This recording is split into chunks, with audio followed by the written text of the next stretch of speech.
ரொம்ப நாளைக்கு அப்புறம் அந்த பிக் பாஸை பற்றி இனிமேலாம் போடக்கூடாதுன்னு நினச்சிக்கிட்டு இருந்தேன். இருந்தாலும் போடாமல் இருக்க முடியல. அதுக்கு காரணம் யாருன்னா இந்த ஜாதி வெறி பிடிச்ச நாரப்பை இந்த வாட்டர்மெலன் இருக்கான் பாருங்க. அவனை பற்றி வேற ஒன்றும் இல்லை. அந்த சில்லறப்பையில பற்றி நம்மளுக்கு தெரியும். அவன் வெளியில் இருக்கும்போது அவனோட ஜாதி வெறியை வந்து ரொம்ப கேவலமாக காட்டிக்கிட்டு இருந்தேன். அந்த கவினோட ஆணவ படுகொலையாக இருக்கட்டும், அந்த ஆணவ படுகொலைக்கு சப்போர்ட் பண்ணி பேசினப்ப செம்ம காண்டாச்சு. அதுக்கு நம்ம நிறைய வீடியோவும் போட்டிருந்தோம். சரி, அந்த நாய் இந்த பிக் பாஸ்ல போனதுக்கு அப்புறமாவது திருந்தும், 4 பேர் புது மனுஷங்களை பார்க்குது, கொஞ்சமாவது திருந்தும், நான் தான் பெரிய ஆளு, நான் யாரு தெரியுமா அப்படின்ற ஒரு எண்ணத்தெல்லாம் விட்டுட்டு சரிசமமா வாழ நினைக்கும்னு பார்த்தோம்னா நாய் காஞ்சு போனால் நாரத்தாண்டா செய்யும்ன்ற மாதிரி இந்த நாய் அங்க போய் அதே வேலையை தான் பார்த்து. இந்த பிக் பாஸ் சீசன் ஆரம்பிக்கும் போது ஒரு வீடியோ போட்டேன். அதாவது பாத்தீங்கன்னா ஒரு வாரத்துல போட்டேன். இந்த வாட்டர்மெலனை எல்லாருமா சேர்ந்து கார்னர் பண்ணி இவனை ஒரு ஆளா ஒதுக்கி இவனை எல்லாருமா சேர்ந்து செஞ்சு ஜெயிக்க வச்சிருவாங்களோ அப்படின்ற மாதிரி போட்டேன். அதெல்லாம் கிடையாது, இவன் செய்யப்பட வேண்டிய ஆள் தான் அப்படின்றத மணிக்கு 1 மணி நேரத்துக்கு ஒரு தடவை நிரூபிச்சுக்கிட்டு இருக்கேன் அந்த பிக் பாஸுக்குள்ள. அந்த பிக் பாஸுக்குள்ள தன்னைத்தானே பெரிய இவன் நினைச்சுக்கிட்டு பேசுற டயலாக் எல்லாம் பாத்தீங்கன்னு வச்சுக்கோங்க. கானா வினோத்தை பார்த்துட்டு எச்சசோர் கானா, தெருவுல கேரம் ஆடுறேன், நக்கி சாப்பிடுற பரம்பரை, நீலாம் என் ரேஞ்சுக்கு கிடையாது. இதெல்லாமே கானா வினோத்தை பார்த்து நீ என் காலுக்கு கீழே சட்டி தீஞ்ச வாங்க, சைடு கேப்ல கலரிசம் பாடி ஷேமிங், ரெவினும் நீயும் சொந்தக்காரன் தானேன்னு ஜாதி ரீதியா கானா வினோத்தை பார்த்து கேட்கிறேன். ஏன்னா 2 பேரும் பாட்டு பாடுறாங்க. அதுல என்னங்க இருக்க போகுதுன்னு கேட்டீங்கன்னா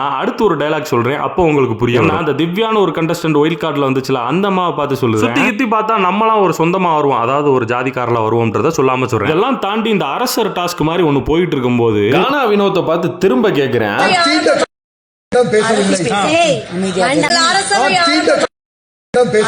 கேட்கிறப்ப எனக்கு தீண்டத்தகாதவர்களோட நான் பேசுறது இல்லை அப்படின்னு சொன்ன மாதிரி எனக்கு ஆக்சுவலா அவன் என்ன சொல்லியிருக்கான் அப்படின்னா, தீஞ்ச கரிச்சட்டி வாங்க கூட நான் பேசுறது இல்லை. பிக் பாஸ் அதை மியூட் பண்ணி காட்டும் போது இவன் தீண்டத்தகாதவர்கள் கூட நான் பேசுறது இல்லைன்னு எனக்கு ஏன் புரிஞ்சிச்சு அப்படின்னா அந்த மாதிரி வார்த்தையெல்லாம் யூஸ் பண்ணக்கூடிய ஆள் தான். ஏன்னா இவன் என்ன இதுக்கு முன்னாடி சொல்லியிருக்கான், நீ எனக்கு சமம்லாம் கிடையாது, நீ என் காலுக்கு கீழேன்னு சொல்லியிருக்கேன். அதுக்கும் தீண்டத்தகாதவர்களுக்கும் இன்னும் பெரிய வித்தியாசம் இல்லைன்னு நான் நினைக்கிறேன். தாண்டி மேற்கொண்டு சில ஊழ வேலையிலும் பண்ணிக்கிட்டு இருக்கேன். சில லேடிஸ் இன்னும் எதுவும் அக்யூஸ் பண்ணாம இருக்கிறதுனால தப்பிச்சுக்கிட்டு இருக்கேன்னு நினைக்கிறேன். போக பார்ப்போம். ஆனா இவன் நம்ம நினைச்சதெல்லாம் காட்டி ரொம்ப கேவலமான ஜாதி வெறி பிடிச்ச ஈன பையங்க.